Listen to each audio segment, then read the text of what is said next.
Sir నమస్తే అండి. నమస్తే. గత 4 రోజులుగా గుంటూరు కేంద్రంగా జరుగుతున్న పరిణామాలు అసలు ఎలా చూడాలంటారు? ఎలా చూడాలి? నేను విజయసాయిరెడ్డి మధ్య ప్రెస్ మీట్ పెట్టాడు కదా, అతను ఏమన్నాడు? కూటమిని విచ్ఛిన్నం చేయకపోతే చేస్తేనే జగన్మోహన్ రెడ్డి సీఎం అవుతాడు అన్నాడు. జగన్మోహన్ రెడ్డి అధికారంలోకి వస్తాడు అన్నాడు కదా. అది కూటమిని జగన్మోహన్ రెడ్డిని వైసీపీని తిట్టడం కాదు. అక్కడ అతను హింట్ ఇచ్చాడు, ఢిల్లీ నుంచి హింట్ ఇచ్చాడు. మీరు ఈ పనులు చేయకపోతే కూటమి వాళ్ళని, జనసేనని, టీడీపీని డివైడ్ చేయటము, లేకపోతే కాపుల్ని, ఇంకో కులాలని, వాళ్ళని సపరేట్గా రెచ్చగొట్టడం చేయకపోతే చేస్తేనే మళ్ళీ మీరు సర్వ్ అవుతారని ఒక హింట్ ఇచ్చాడు. ఆ హింట్ని ఫాలో అవుతున్నారు. ఈ లడ్డు ఇది వచ్చిన తర్వాత దాన్ని పట్టుకొని చేయటం, కాపులకి లేకపోతే వాళ్ళని బీసీలని రెచ్చగొట్టడం, ఇవన్నీ ఏంటంటే విజయసాయిరెడ్డి కుటిల రాజకీయాలు మధ్యలో కొన్న డార్క్లో ఉన్నట్టు అనిపించాడు. మళ్ళీ లైన్లోకి వచ్చాడనమాట. దాన్ని కరెక్ట్గా పబ్లిక్ అర్థం చేసుకోవాలి. అంటే ఇదంతా కూటమి విచ్ఛిన్నం చేయడం కోసమే ఏదైతే కనుక ఈ క్యాస్ట్ కార్డ్స్ అనేది వాడుతున్నారు అనుకోవాలంటారా? 100%. కానీ పబ్లిక్ ఏంటంటే ఇంత ముందులాగా నమ్మే పరిస్థితి. ఇప్పుడు ముద్దగడ ఒక మాట మాట్లాడాడు, వాళ్ళ ఇంట్లో ఉన్న వాళ్ళ కూతురే వాస్తవాలు చెప్పింది.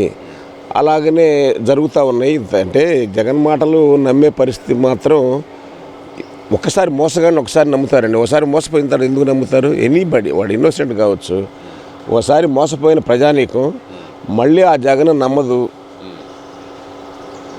నమ్మరని మీరు అంటున్నారు. మరి నమ్మకపోతే నేను నా జనం ఎలా వచ్చారనుకోవాలంటారు?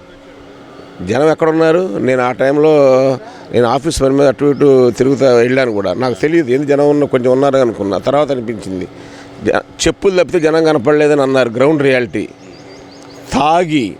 తాగిన వాళ్ళు వచ్చారు. పైగా నేను నిన్న సోషల్ మీడియాలో చూశాను. నేను దీంట్లో అష్టదిగ్బంధనం చేశారు గుంటూరు టౌన్ అన్నారు. ఎక్కడా ఇలా అష్టదిగ్బంధనం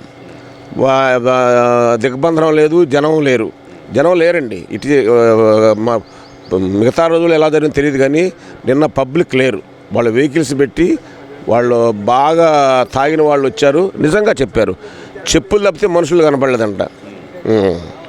అంటే ఇది మనుషులు రాకుండా చెప్పులు ఇటు నుంచి వచ్చినాయి సార్. అసలు వేసి ఉంటారు అక్కడ. ఎందుకంటే వీళ్ళంతా వచ్చారు, ఆ పాత చెప్పులు తీసుకొచ్చాడు పడేసారా ఏమో. మరి ఇది ఫ్యాక్ట్. అది నేను మనమే సార్. అసలు ఇది మరి ఎలా చూడాలంటారు? ఈ లడ్డు వ్యవహారాన్ని అసలు ఎలా చూడాలంటారు? అసలుకి ఎలా చూసింది? లడ్డు ఆల్రెడీ క్లీన్ చిట్ ఇచ్చేసారని చెప్తున్నారు కదా. ఎక్కడిచ్చారు క్లీన్ చిట్? ఇచ్చారా? క్లీన్ చిట్ ఎక్కడిచ్చారు? అత్యధిక రసాయనాలు వాడారని చెప్తున్నారు. ఆ రసాయనాలు కూడా కొవ్వు ఇది లేకపోతే ఆ రసాయనాలు రావని చెప్తున్నారు. క్లీన్ చిట్ ఇవ్వలేదే, ఎక్కడిచ్చారు? మరి నిన్న జగన్మోహన్ రెడ్డి గారే కదా సార్ అంబటి రాంబాబు గారు ఇంటి ముందల నుంచి ప్రెస్ మీట్ పెట్టేసి చెప్తున్నారు కదా. అది కాదు, బీజేపీ లీడర్స్ కూడా, సత్యకుమార్ వాళ్ళందరూ కూడా మాట్లాడుతున్నారు. అన్ని జనసేన వాళ్ళు మాట్లాడుతున్నారు, నాగబాబు గారు మాట్లాడుతున్నాడు, టీడీపీ వాళ్ళు ఎవరు. అది ఎక్కడా లేదే. దాన్ని క్లీన్ చిట్ ఎక్కడిచ్చారు? మరి క్లీన్ చిట్ ఇచ్చారు కానీ చంద్రబాబు నాయుడు గారు అబద్ధాలు చెబుతున్నారు. అసలు ఈ ఫ్లెక్సీలు వేయటం ఏంది? ఈ ఫ్లెక్సీలు వేసి రెచ్చగొట్టడం, అబద్ధాలు ప్రచారం చేయటమే కదా అంటున్నారు కదా. మరి ఏ ఫ్లెక్సీలు? మహాపాపం, తిరుమల లడ్డూలో మహాపాపం అంటూ ఫ్లెక్సీలు వేశారు కదా. మరి దాని గురించి చెప్పండి. పర్లేదు, మీరు చెప్పండి. ఫ్లెక్సీలు ఎప్పుడు వేశారు? మేమేం తప్పు చేయలేదు. దాంట్లో ఇది ఏది కొవ్వు లేదు, ఏమి లేదు. చెప్పండి. ఫ్లెక్సీలు ఎప్పుడు వేశారంటే అంతే. వాళ్ళు ఎప్పుడైతే మేమేం చేయలేదని మొదలుపెట్టినప్పుడు జనాలకు రియాలిటీ తెలియాలి కదా, దాన్ని కౌంటర్ చేయాలి కదా. ఇప్పుడు ఇది పాలిటిక్స్. వాళ్ళు ఎట్లయితే దుర్బుద్ధితో వాళ్ళు మేమేం చేయలేదు, మాకు క్లీన్ చిట్ ఉందని చెప్పి ముందుగానే గొడవ చేస్తున్నారు. అది పబ్లిక్ కామ్గా ఉంటే ఏమవుతుంది? ఇప్పుడు ఇప్పుడు వివేకానంద రెడ్డిని చంపినప్పుడు, నారాసుర చరిత్ర రాసినప్పుడు కామ్గా ఉన్నాడు చంద్రబాబు నాయుడు. కామ్గా ఉన్నాడు. ఏమైంది? ఎలక్షన్లు అయిపోయిన దాకా వీళ్ళు ఏదో చేసి ఉంటారు, టీడీపీ లీడర్స్ ఏమి నమ్మారు. అందుకని చెప్పి వీళ్ళు కూడా అనుభవం అయ్యి వాళ్ళు కూడా ఏంటంటే కౌంటర్ చేయాలి కదా. కాదురా బాబు, క్లీన్ చిట్ ఇవ్వలేదు, ఇది మహాపాపం చేశారు. అది చేయకపోతే చివరికి విక్టిమ్ అయిపోతారు కూడా. ఒక్కోసారి ఈ తప్పు చేసిన వాడు పైకి వస్తాడు, వీడు ఇట్లా పోతాడు. అది అంటే ఇక్కడ మరి నిన్న అంబటి రాంబాబు గారు ఏదో పెద్ద వయసు కొద్దీ నోరు జారారు, తర్వాత క్షమాపణ చెప్పారు. క్షమాపణ చెప్పిన తర్వాత కూడా ఇంటి మీద దాడి చేస్తారా, మనుషుల్ని చంపేయాలని చూస్తారా, ఇది ఎక్కడ న్యాయం అంటున్నాడు కదా. అంటే వయస్సు పెద్ద అంటే రాజకీయ నాయకుడే కదా, ఆయన కూడా ఒక బాధ్యత గల ఇప్పుడు మంత్రిగా చేసిన వాడే కదా. ఒక మామూలుడైనా ఎవరైనా సరే ఒక పౌరుడు, ఆయన ఆ రాజకీయాల్లో ఉన్నాడు. వయసు పైబడితే ఇష్టం మాట్లాడతాడా? ఏదో ఒకటి చేసేసి అష్టం మాట్లాడిన తర్వాత క్షమాపణ చెప్తే ఆ లెక్క వచ్చి అందరూ క్షమాపణ చెప్తారు. మర్డర్ చేసినోడు వచ్చి నేను పొరపాటు చేశాను అంటాడు, వదిలేస్తారా? లేకపోతే రేప్ చేసి నేను ఏదో ఆవేశం చేశానంటాడు, వదిలేస్తారా? హ్యూమన్ కంట్రోల్ ఉన్నదా? ఇంకా చట్టాలను ఈ వ్యవస్థ ఎందుకు ఇదండి? అభినందించాలంటే కదండి అంబటి రాంబాబు గారిని ఏదో క్షమాపణ చెప్పినందుకు. జగన్ చెప్పినట్టు వినాలా? జగన్ అభినందించాలా? ఆయనే చెప్తున్నారు మరి. ఆయన పెద్ద లీడర్ అంట, ఆయన టైగర్ అంట, ఆయన ఏమో కాపుల్లో పెద్ద లీడర్ అంట. ఇప్పుడు కులం ప్రస్తావన ఎందుకు? ఇప్పుడు టైగర్ ఏంటి? వాడి టైగర్లు కావాలా రాజకీయాల్లోకి? రాజకీయాల్లోకి కావాలా? ఏంటంటారు అసలు నిన్న నిజంగానే ఈ మధ్యలో ఈ కులాల ప్రస్తావన ఎందుకు వచ్చింది అనుకోవాలంటారు? అసలుకి ప్రస్తావన తెస్తారు. నేను ఇందా చెప్తున్నా, విజయసాయి రెడ్డి చెప్పాడని. అట్లా అది ఆర్గనైజ్డ్గా అట్లా చేయకపోతే వైసీపీ అనేది జగన్ అనే వ్యక్తి రిలయన్స్ గుంటూరులో చూసాం ఆ రోజుల్లో.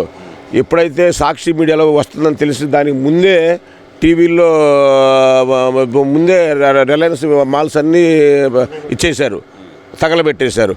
వాళ్ళకి ఏదో ఒక ఆవేశపూరితమైన ఒక ఎమోషనల్ ఫ్యాక్టర్ కావాలి.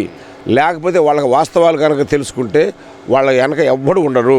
అందుకని వాళ్ళు ఇప్పుడు కాదు, ఇట్ ఈజ్ ఎవర్ ట్రెండ్ అనమాట. కంటిన్యూస్గా చేస్తూనే ఉంటారు. అదే జనం తెలుసుకున్నారు, ఇంకా తెలుసుకుంటారు కూడా.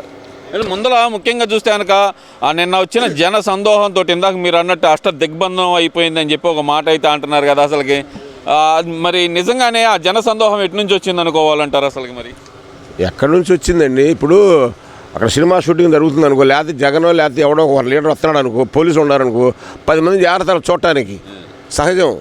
ఇప్పుడు మా బొట్టోళ్ళు అంటే కొంతమంది ఆఫీస్ మనకెందుకు లేదో జరుగుతుందని పోతారు, కానీ అందరూ వస్తారు. అంతే చాలా తక్కువ అండి. నేను ప్రత్యక్షంగా వాచ్ చేశాను కదా, జనం లేరు.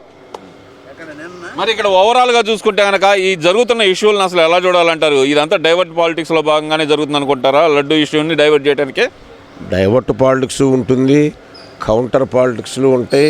చెప్తే ఎమోషన్స్ ఏదో ఒకటి సమాజంలో ఒక ఆవేశపూరితమైన ఫ్యాక్టర్స్ జరుగుతూ ఉండాలి వైసీపీకి. ఆ నాయకులు వాళ్ళు అటువంటి వాళ్ళు అనమాట. అందరు కులాలను రెచ్చగొడతారు, మతాలను రెచ్చగొడుతుంటారు. నిన్న ఈయన మన భానుప్రకాష్ రెడ్డి చెప్పినట్టున్నాడు, తిరుపతిలో కుల సంఘాల మీటింగ్లు పెట్టాడని. విజయసాయి రెడ్డి అక్కడ పోయి చెప్తాడు, ఇదంతా మత మార్పిళ్ళు కాదు, లేకపోతే ఒక కుల సంఘాలకు అటెండ్ కావటం, ఇవన్నీ చెప్పాడు. ఇవన్నీ ఆర్గనైజ్గా జరుగుతూ ఉన్నాయి. ప్రజలు కూడా గమనిస్తున్నారు, మీడియా ఉంది, గమనిస్తారు. నేను చెప్తాను, ఫస్ట్ మాట మళ్ళీ చెప్తున్నాను, ముగిస్తా. ఒకసారి మోసపోతారు కానీ మళ్ళీ మోసపోరు ఎవరు కూడా.